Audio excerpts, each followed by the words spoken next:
I am forced into speech because men of science have refused to follow my advice without knowing why. It is altogether against my will that I tell my reasons for opposing this contemplated invasion of the Antarctic, with its vast fossil hunt and its wholesale boring and melting of the ancient ice cap, and I am the more reluctant because my warning may be in vain. Doubt of the real facts, as I must reveal them, is inevitable. Yet if I suppressed what will seem extravagant and incredible, there would be nothing left. In the end, I must rely on the judgment and standing of the few scientific leaders who have, on the one hand, sufficient independence of thought to weigh my data on its own hideously convincing merits, or in the light of certain primordial and highly baffling myth cycles, and on the other hand, sufficient influence to deter the exploring world in general from any rash and overambitious program in the region of those mountains of madness.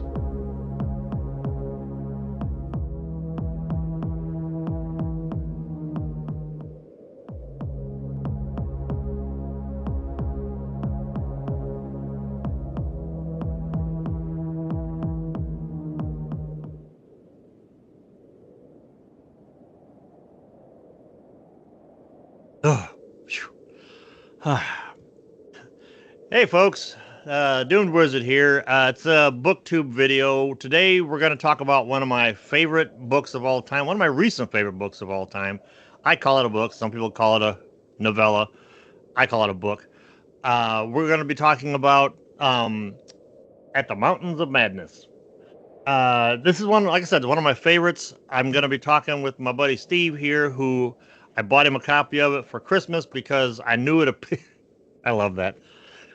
I knew it appealed to all of his sensibilities, and I was surprised that he hasn't read it yet. And when I ordered it and sent it to him, the whole time I'm like, God, I hope he hasn't read it yet. so, for those of you that don't know, the at the Mountains of Madness, if you've been living under a rock, Mountains of Madness was written by H.P. Lovecraft.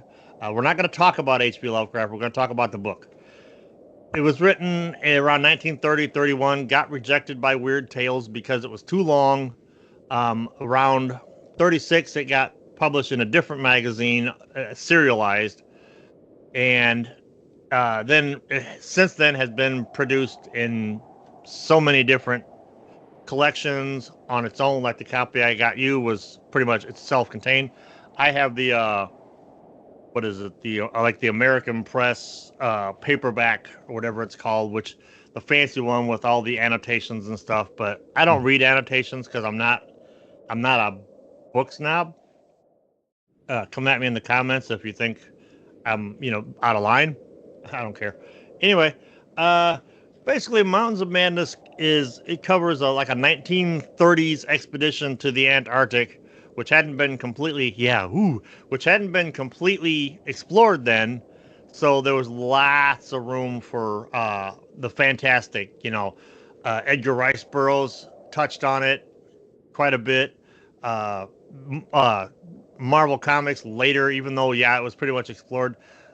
They borrowed heavily from Lovecraft and Burroughs to create some of their stuff. The story basically details the expedition to the Antarctic, where looking for fossils and minerals and stuff in which to plunder, and the mission goes sideways when an advanced scouting group finds some interesting fossils in a cave, which don't turn out to be fossils, at least not for too long. And from there, another part, rest of the guys like, you know what, we're going back to the boats. Well, our narrator and his buddy head off to find out what was going on, and cosmic horrible wackiness ensues. They find this they find this ancient city that's like the size of like a country. They explore it at length. Something bad happens, and they hightail it out of the ruins and get back to, when they get back to the world, they're like, it was a terrible windstorm. It's too dangerous. And And then when the narrator, Danforth, I think his name is, when he finds out that there's going to be another expedition, he's like, all right, screw it. I'm going to tell you guys exactly why you shouldn't do it. And we all know when you tell people to not do something, what people do. So they always don't do it. they always listen. It's like a Godzilla movie. They always listen to the scientists. But I'm not gonna go too much more into it because I've talked quite a bit about it here.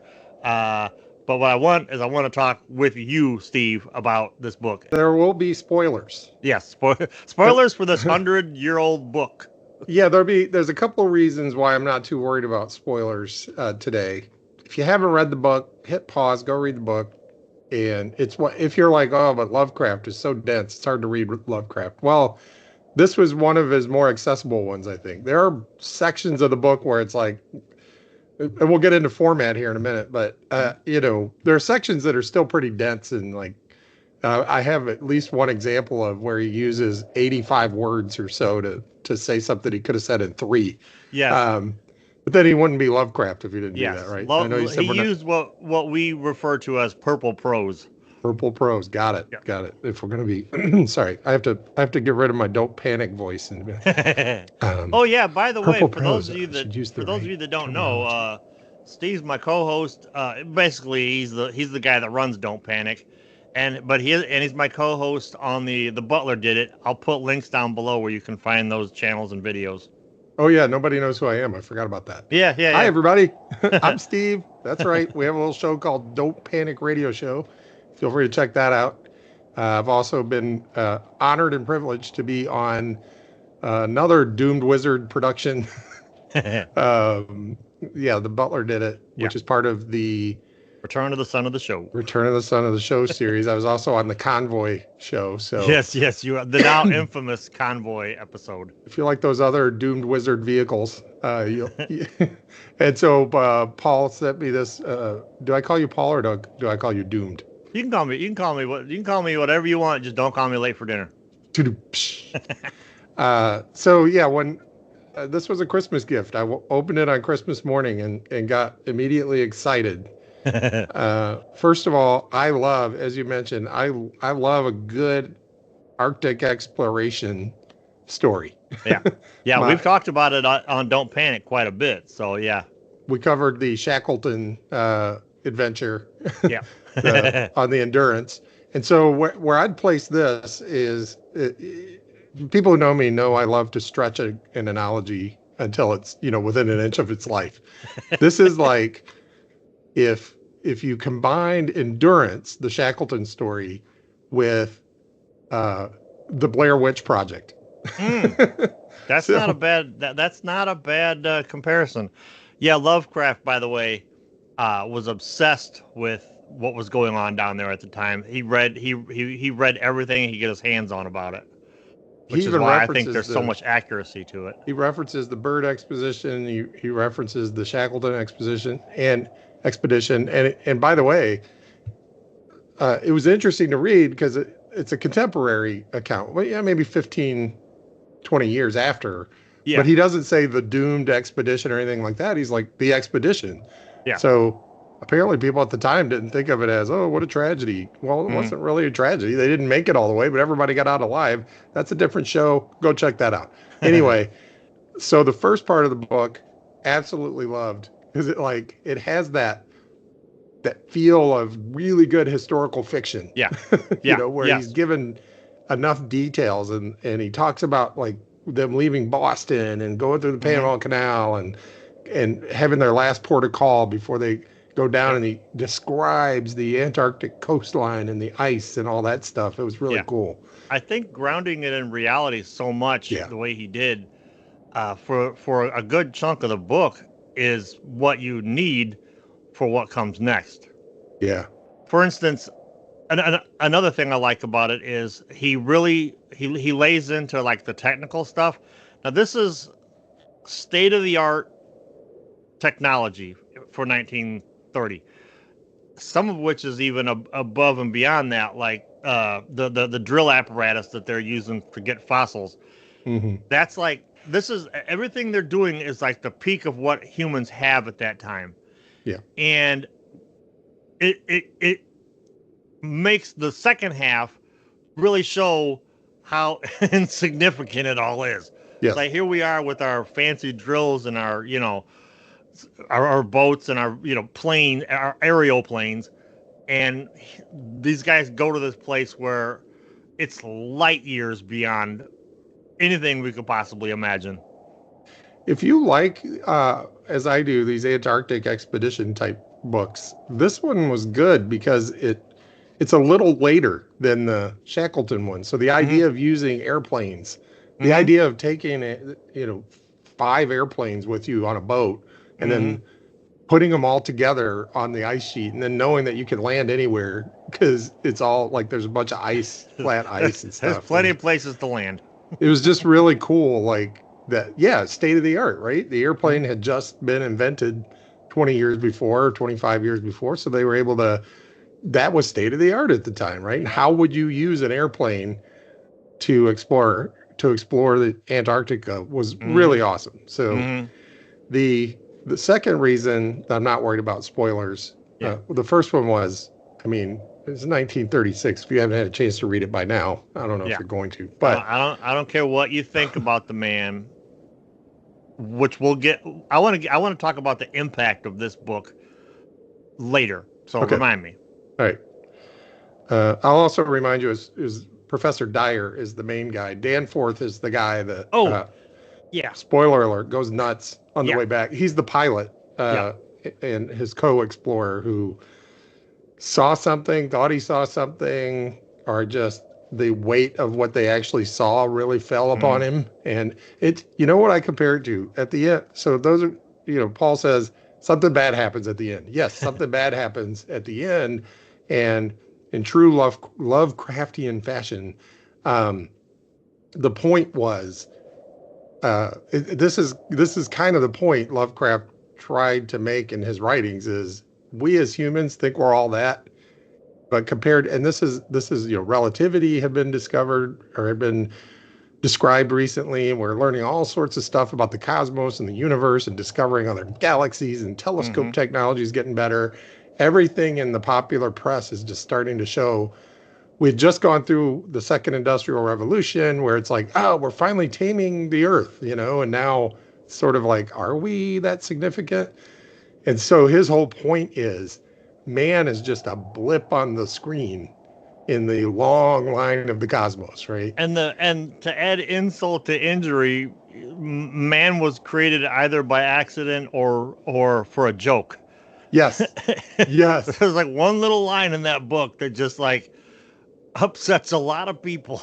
It's like, and one of that's why this appeals to me. I have a very small opinion of myself in relation to the universe, and I'm fine with that.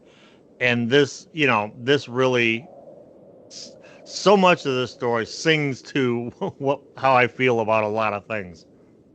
So the whatever it is that Danforth, the pilot, saw or thought he saw or perceived or whatever hit him all at once to cause him to lose his mind was basically the total perspective vortex from Hitchhiker's Guide to the Galaxy. Yes. Which those of you who haven't read it, it's this thing that they decided would be a good way to punish people who had committed really heinous crimes. They put you in this sort of virtual reality box, and they show you your significance in relation to the entire universe across space and time. Yeah. And it, like, nobody survives it. Like, everybody just goes absolutely mad. Again, spoiler alert.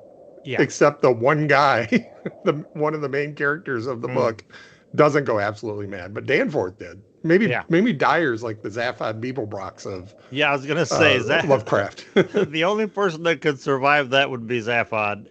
By the way, if you wanna hear what we have to say about the Hitchhiker's Guide to the Galaxy and the rest of the series, let us know down below.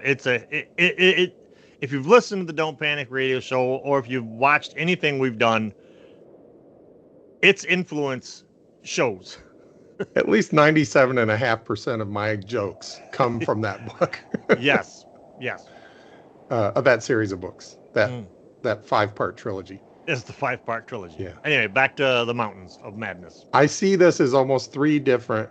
Obviously, there's an Act 1, Act 2, Act 3. Act 1 is the exploring, and it's really cool how it's like they have this new drilling apparatus and they're discovering things that haven't been discovered. And one guy's like, oh, that's just natural formations. And another guy's like, wait a minute. I don't think this is natural in that term. Yeah. Not only is it not natural, it's not earthly because of the timeline. Yeah. They figured out these things are so old. If they are the result of life hadn't had time to evolve yet. And they start because it was like millions and millions of years ago, there wasn't organic matter yet on Earth when we can date these particular things, right? Yeah. So they're like many hundreds of millions of years old, but it appears like they were made through artificial means. Yes. Put it that way. Yeah.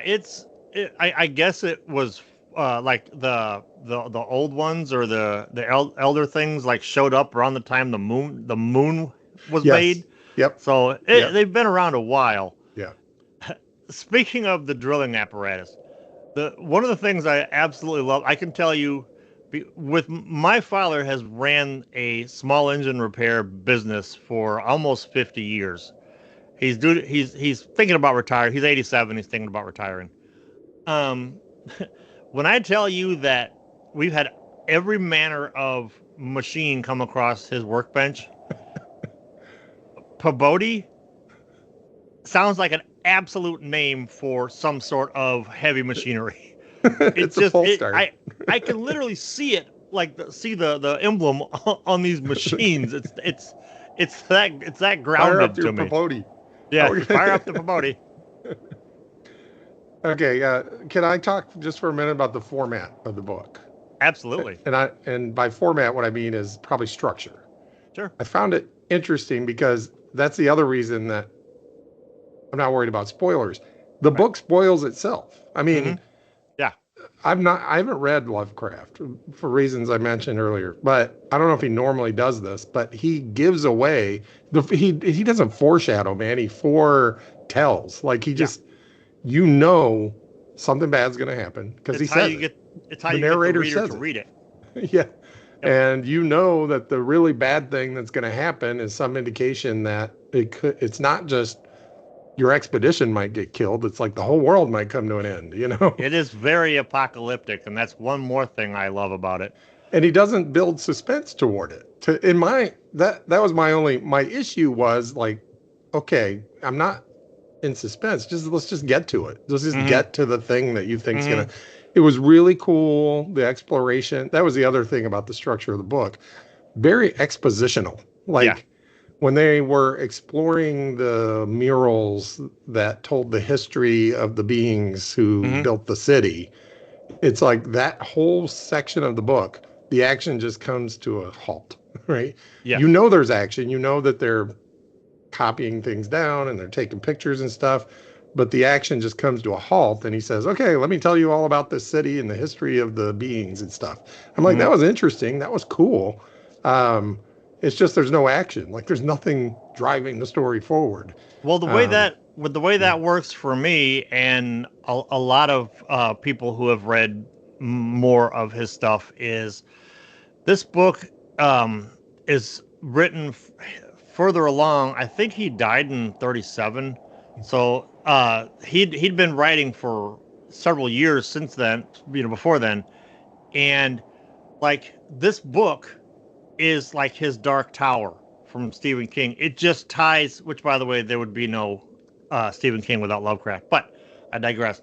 It ties everything together. It name drops so many characters and creatures and events that have happened before this that you're reading it, it's like you have an aha moment. You're like, so one of the things I love about this story, and this probably is my favorite Lovecraft story. The lurking fear is probably my tied with this, but it's a short story. Anyway, Madness pretty much ties a whole bunch of these stories together, and it's an absolute science fiction horror. Science fiction is like it's a breeding ground. It's a petri dish for horror. And the thing I wonder is, because this is very science fiction now, a lot of Lovecraft stuff, including stuff that deals with, Cthulhu and the Necronomicon and a whole bunch of his other stuff, even Lurking Fear, is all a lot of it is very supernatural. But when you're reading this book and you're finding out that this stuff is why this stuff exists, I'm like, so it's not even supernatural. All this stuff is alien, you know, alien. And That's a that's great what point. I love about it. So I'm famous for watching and consuming the sequels to stuff before I consume the originals. It's So true. that's what I've done here. Like I'm reading through it going, I wonder if, and I didn't really know when it was written until I was already 3/4 of the way through the book. I'm like, I wonder if this is where he introduces Cthulhu. I wonder if this is where he introduces the Elder Ones. And I'm like, no. They've been Yep. introduced, exist, Yep. told about, and everything. To your point, which I didn't know until about a minute and a half ago. Well, I'm here. Things that seemed supernatural and we're kind of like, oh, it just appeared. This monster just exists. And isn't that scary, right? He's like, I'm going to tell everybody they didn't just appear out of nowhere. They exist in the universe. And there's a scientific explanation, not only for why they exist, but for why we exist. Yeah. And I loved that. I loved that about it too. Like I was like, it really had that plausible. It was all plausible. There was no hand waving. There was no, and then magic happened. And then, it was like they read in the murals on the wall. Like this wasn't them speculating. It's like, no, it was all written down. Don't get me wrong. I love the supernatural and the supernormal, but the fact that they tied it into the what I call science reality makes a good chunk of that just better for me. Now, of course, if I'm wrong, you know where to go and let me know, and I'll let you know how I feel about it. It's only human natural. That's right. Yeah, it was good. It was good. Good book. I did think it was the thing you said in the beginning. It just made it funny for me that he's like, all right, I wasn't going to tell you this, but now that I know you're thinking about going to Antarctica, I need to keep you from actually going. Yeah. So I'm going to go ahead and tell you this. Yep. Super interesting, super fascinating. And I know you're an explorer and you like to find new things that nobody else has seen. We found a city that's as big as a country. We were only able to explore a tiny, tiny bit of it. There's probably a lot more there that we didn't even find. So, but there might be a monster that drove our guy crazy. But it drove him crazy. It didn't drive me crazy. It seemed a little bit scary. I'd be guessing as to what it might have been. So there might be a whole other life form down there too. So in other words, don't go. Yeah. Right. And I love how, he's like, all right, you already think I'm crazy. What do I got to lose? Yeah. the other thing I like the mounting the mounting level of like threat. Because at first, good point. you find the elder things, and they're the most scariest things in the world. And then, a neat aspect of them is Dyer. They figure out that like these guys are just essentially people, and they're just curious, which is why they did what they did to the people that found them. So they're doing the same thing to us that we would do to like a new fish, Not only that we would do, but that they did do. Like, yes. It's like it's almost an eye for an eye, except the elder things have more eyes. Like it was just interesting. Like they used the scientific instruments, and they're just like curious. Like, what is this thing? We've never seen this organism before. Right. And so they dissect it and all this stuff, and then these things thaw out and come back to life, and the dogs attack them, and they're like defend themselves, and then they're like, okay, ooh, what is this? This is a thing we've never seen before. Let's study it. Let's explore it. Let's bring part of it. Let's bring one back to the cave. Yeah. So then they find them. They find the remains of the missing some of the missing party, and that's terrifying because that means the elder things are just they're terrifying, and then they find the thing that basically killed the elder things. Yeah. And that's worse. and then they find the thing that's scarier beyond that. It's Yeah. like, Yeah. just stop going there. Just Yeah. come home. I think that's probably the thing that I was too arrogant in the beginning, thinking, well, he's trying to get them not to go because there are these things there, the elder ones, that'll kill you if you go there. Well, most expeditions are going to be like, well, they won't kill us because we'll be ready. We'll have weapons and stuff. We'll be ready. And so I was like, I don't get why he's even thinking people wouldn't go. It was the end where it's like, you might awaken something that like would be like a nuclear holocaust. And I love the fact that since this is really since it finally got published like a year before he died, it's like a nice cap that basically says that's it. The world as we know it is I'm done. Do you think, now I know you said we're not talking about Lovecraft, but do you think he was sort of a Luddite? Do you think he had sort of we need to stop messing with technology? Because by that time, I'm not sure how well known it was that, theory of relativity had come out, E equals MC squared had come out. Mm-hmm. World War II had not started in Europe. The Nazis hadn't even come to power yet in 1930. By the time it was published, they had, but there probably wasn't talk of a nuclear weapon, is what I'm trying to say. Yeah. But do you think he sort of saw the way technology was going? Was he kind of a Luddite? Was he trying to rail against human progress? I know he was scared of everything. Okay. I mean, it was his he was scared of doctors, which led to his undoing. So I'm going to say probably a little bit of that is yes. Okay. There is talk amongst Lovecraftian fans that at the age in which he wrote this, because he died at like 43 or something like that. Now he was he was a xenophobe.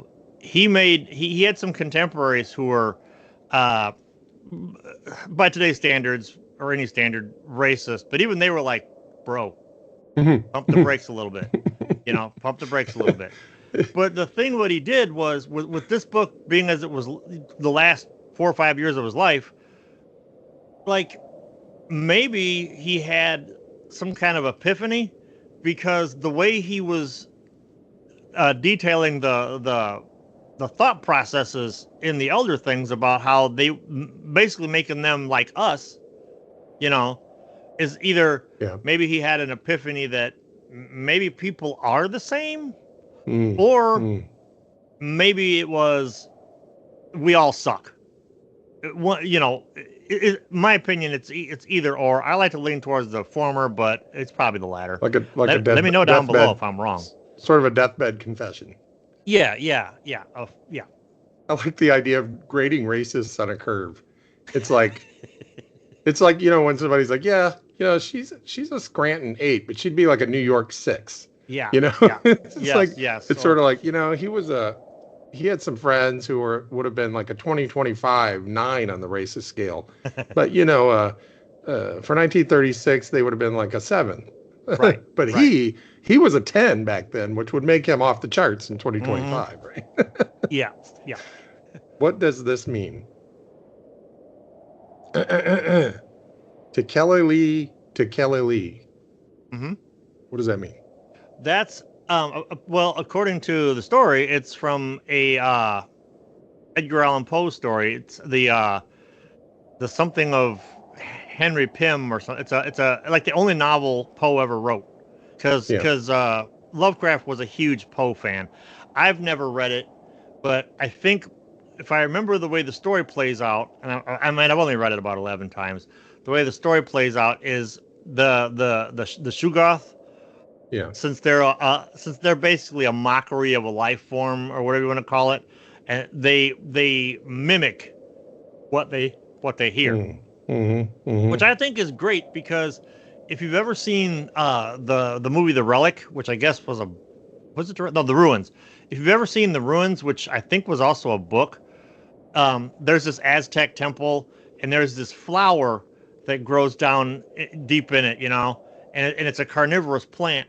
And it learns like this was back in the days of like flip phones.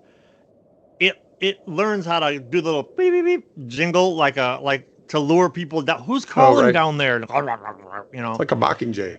Yeah, yes, like a mockingjay. So yeah, basically the Shuggoth, since they're a mockery of a life form, even though they built the entire civilization, they were viewed as less than, and I think that's kind of a point as they're they only the only brain pan they have is to imitate, and get told what to do and Okay. bite the heads off of elder things. So that was sort of a warning. Like if these things are kind of like mocking, and then the really OG, Yeah. the original G is gonna come and wipe them out again, like they did in the past, Hmm. and we're just gonna be, it's like when you think about a war.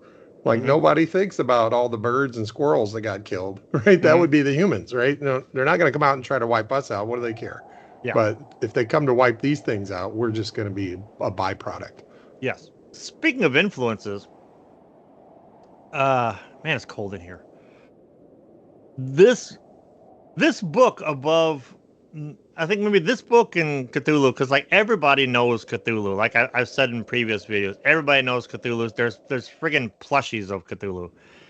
What people don't understand is the influence that this book has had on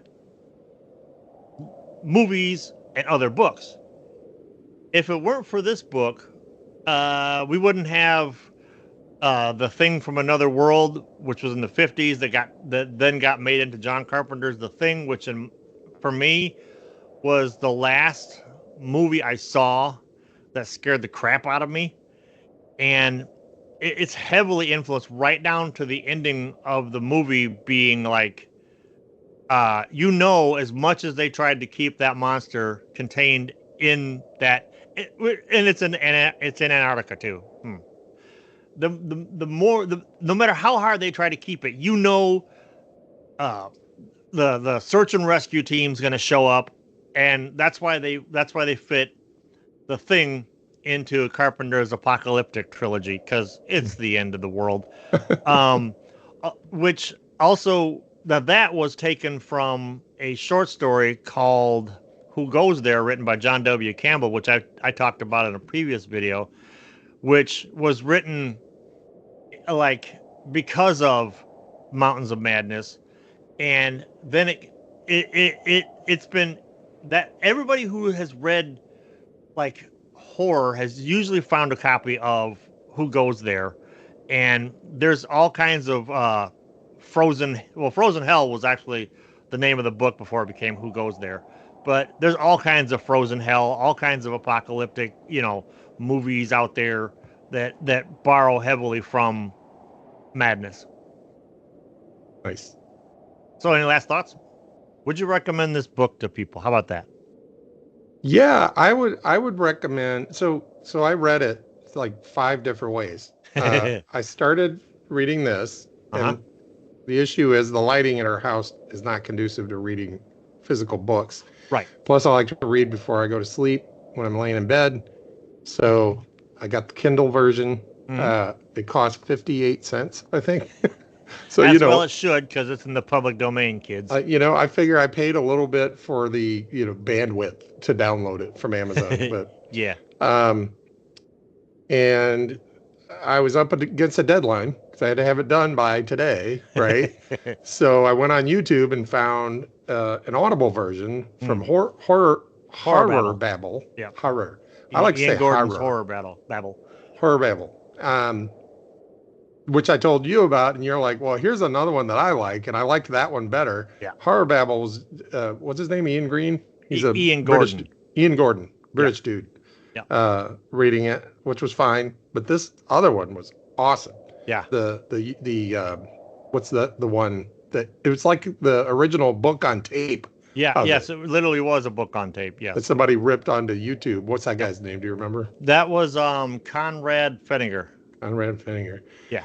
It was somebody in the YouTube comment said, it feels like I'm huddled around the radio with my family listening to this, Yeah, yeah. Or as I described it as, you find a bunch of reel-to-reel audio that's been lost for years, and you're playing it. And Found footage.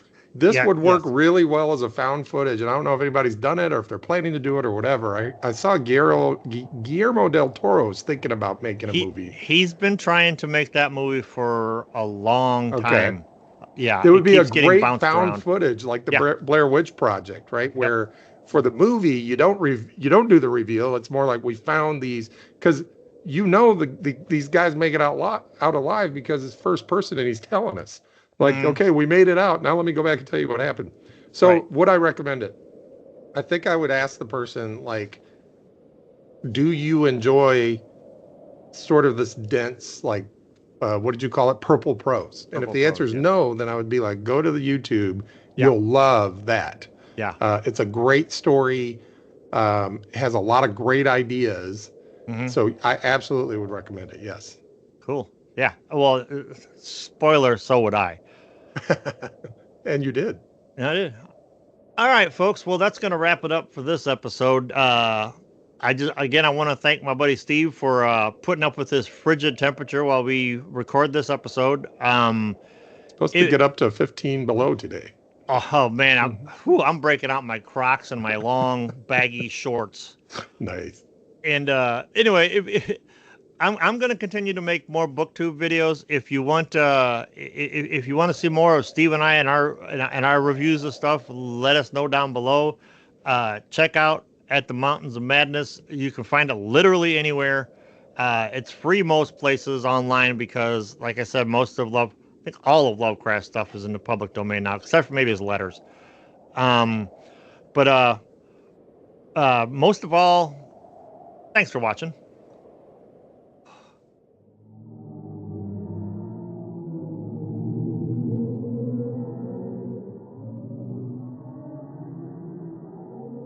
Thanks for having me.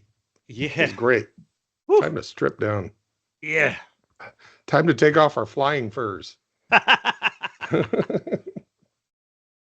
Yes. Imagine going to a store. Yes. I would like to purchase some flying furs. They're flying furs? No, flying furs.